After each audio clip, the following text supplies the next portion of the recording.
जय श्री राम साथियों, जय श्री राम। आज अंदर से एक फीलिंग आ रही है और फीलिंग ये है कि जो मेरा जन्म हुआ है ना, ऐसा लगता है मुझे जो मेरा जन्म हुआ है वह हिंदुओं को जगाने के लिए ही हुआ है। देखिए, इधर आप और हम तो अफगानिस्तान खेल रहे थे, काफी समय से अफगानिस्तान चल रहा था, मेरा भी न्यूज चैनल पर भी। लेकिन इधर अपने जो योगी बाबा है ना, उन्होंने अलीगढ़ को हरिगढ़ कर दिया है। बधाई के पात्र है, जो नाम था वही नाम हरिगढ़ को दिया गया है। बहुत बहुत धन्यवाद है। इधर देखिए, तालिबान ने अफगानिस्तान पर कब्जा किया, कोई बोला नहीं, किसी के मुंह से एक शब्द नहीं निकला, सारा विश्व मौन रहा। लेकिन जिस दिन भारत पीओके पर कब्जा करेगा, पीओके को वापस लेगा, आप देख लेना, भारत में बैठे हुए गद्दार सबसे पहले आवाज उठाएंगे। टुकड़े टुकड़े गैंग, आपके आवाड़ के वापसी गैंग एक साथ ना जाने कहां से निकल के आ जाएंगे और शिकायत करने जाएंगे यूएन तक। देखिए, हिंदुस्तान में केवल एक ही देशभक्त पार्टी है जो इस देश को तालिबानी नहीं बनने देना चाहती। मैं बड़े दावे के साथ कहता हूं, गर्व के साथ कहता हूं, हिंदुस्तान में रह करके पाकिस्तान जिंदाबाद के नारे वही लोग लगाते हैं जो अपने बाप की औलाद होकर के भी पड़ोसी को अपना बाप कहते हैं।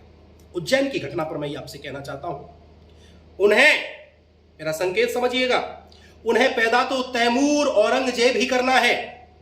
बस पैदा करने के लिए उन्हें करीना और किरण आपकी चाहिए। इशारे को आप समझ गए होंगे मैं आपसे क्या कहना चाहता हूं। रही बात मेरे पूर्वजों की, तो मैं अपने पूर्वजों के बारे में कहना चाहता हूं कि अफगानिस्तान की आर्मी से तो हमारे 21 सिख ही बहादुर थे, शक्तिशाली थे, बलवान थे, जिन्होंने 10,000 अफगानी आतंकियों को धूल चटा दी थी। मेरे भाई बहन, एक मजेदार बात, पहली बार इतिहास में 1400 साल बाद ऐसा दृश्य देखने के लिए अफगानिस्तान में मिल रहा है कि प्रत्येक तालिबानी आतंकवादी को बिना जन्नत जाए 72 हूर मिल रही है। इससे बड़ी बात और क्या हो सकती है। अब देश हित में आपसे कहना है मेरा कि प्रत्येक भारतीय को एकजुट होना चाहिए, संकल्प उठाना चाहिए, देश के गद्दारों का, देशद्रोहियों का खुल करके विरोध करना चाहिए। अब वह समय आ गया है, अफगानिस्तान के हालात देखते हुए, अफगानिस्तान के मौजूदा हालातों को देखते हुए अब प्रत्येक भारतीय वासी की समझ में आ गया है, प्रत्येक हिंदू की समझ में आ गया है कि योगी और मोदी इस देश के लिए अति आवश्यक है। ये देश के नेता नहीं, ये देश की जरूरत है, आवश्यकता है। ये प्रत्येक हिंदू की समझ में अब ठीक ढंग से बैठ गया है। और हां, अफगानिस्तानियों से जरा कोई जाकर के पूछे, जो लड़कियां रो रही हैं, जो औरतों की वीडियो वायरल हो रही हैं, जो वहां से लोग निकलना चाहते हैं कैसे, अब उनसे कोई जाकर के पूछे कि उन्हें पेट्रोल सस्ता चाहिए या फिर सुकून भरी जिंदगी चाहिए या शांति प्रिय उन्हें जिंदगी चाहिए। कोई जाकर के उनसे पूछे तो सही। मैं कहना चाहता हूं मेरे भाई बहन, बाकी सब चीजें देखी जा सकती हैं और इनके कारण रहे, मैं उस चीज में आता हूं तो राजनीतिक बात बन जाती है। मैं योगी मोदी से तो इसलिए प्रेम करता हूं कि अपने सत्य सनातन धर्म का प्रचार प्रसार करते हैं, वो तो मुझे प्रिय है। भगवान श्री हरि को भी तो वही व्यक्ति प्रिय है जो भगवान के नाम का प्रचार प्रसार करता है, जो अन्य देशों के राष्ट्रपति राजाओं को बुला करके हमारे भारत में आरती करवाए, गंगा नदी का दर्शन कराए, दीपावली महोत्सव, राम मंदिर, 370 धारा आदि बहुत सारी बातें ऐसी हुई है। तो इसलिए मुझे मोदी योगी से प्रेम है। अरे, मुझे कोई राजनीति में आने का कोई मतलब नहीं है। कई मंत्रियों के खैर वो चीज छोड़ी, वो दूसरा विषय बन जाता है। लेकिन मेरे को जब खबर आती मिलता है तो चलो प्रसन्नता होती है, लेकिन मैं राजनीति से कोई मतलब तो रखता नहीं हूं।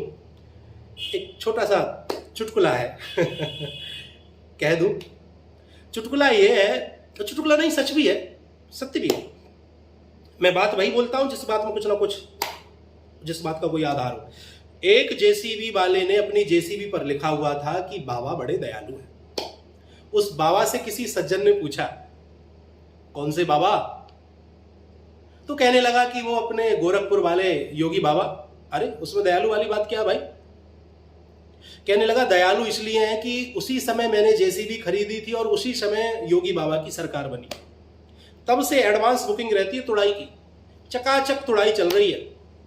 मेरे भाई बहन, समझदार के लिए सारा ही काफ़ी है, बहुत सारी बातें केवल आंखों में कह दी जाती हैं। मैं तो फिर भी अपने शब्दों से आप लोगों से कहने का प्रयास करता हूँ, राष्ट्रभक्त हूँ, देश प्रेमी हूँ, हिंदुत्व से मुझे बहुत प्रेम है, प्रत्येक हिंदू मेरा भाई है। आप लोगों को जागृत करना केवल अपना एक मंतव्य है। कुछ साथ लेकर के आया नहीं, कुछ साथ लेकर के जाऊंगा नहीं, लेकिन मन में ये मलाल तो नहीं रहेगा कि मुझे व्यास गद्दी दी, ठाकुर जी ने बोलने की कला दी, अपनी बात को रखने का हुनर दिया, तब भी मैं देश भक्ति के लिए, देश हित के लिए, सनातन धर्म के लिए कुछ कर ना सका। ऐसा मलाल तो मुझे नहीं रहेगा। मैं आपको प्रति क्षण प्रति पल जागृत करता रहता हूँ। मुझे कोई फर्क नहीं पड़ता मुझे कोई भी कुछ कहे, क्योंकि मैं किसी को बुरा नहीं कहता, मैं वही कहता हूँ जो सत्य है, जो हकीकत है। तो मेरे भाई बहन, हिंदुस्तान में यदि मुझ हिंदू को बोलने की आज़ादी नहीं है तो इससे बड़ी बात और शर्म की क्या हो सकती है, आपके लिए भी मेरे लिए भी। मैं हिंदुओं की आवाज़ हूँ, ऐसा मुझे फील होता है। 247 भागवत की कथा पांडाल में बैठकर के मैंने कही है। ऐसा शायद ही कोई धार्मिक चैनल हो जिस चैनल पर मैंने सनातन धर्म का बिगुल नहीं बजाया हो। और यही मेरी एक चेष्टा है। सोशल मीडिया से आप लोग जुड़े हैं, बस एक यही कारण था कि सोशल मीडिया पर आकर के हिंदुत्व की आवाज़ उठाऊं, सनातन धर्म की आवाज़ उठाऊं।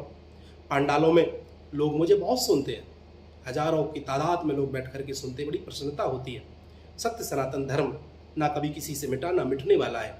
लेकिन आज मुझे ऐसा लगता है कि प्रत्येक भारतीय के हाथ में ये मोबाइल है और सोशल मीडिया का ज़माना है। तो इसीलिए आपसे मन की बात सिर्फ इतनी ही कहनी है कि इस वीडियो को ज़रूर आप सुने, और आपको लगे कि वीडियो शेयर करनी चाहिए तो आप शेयर करें।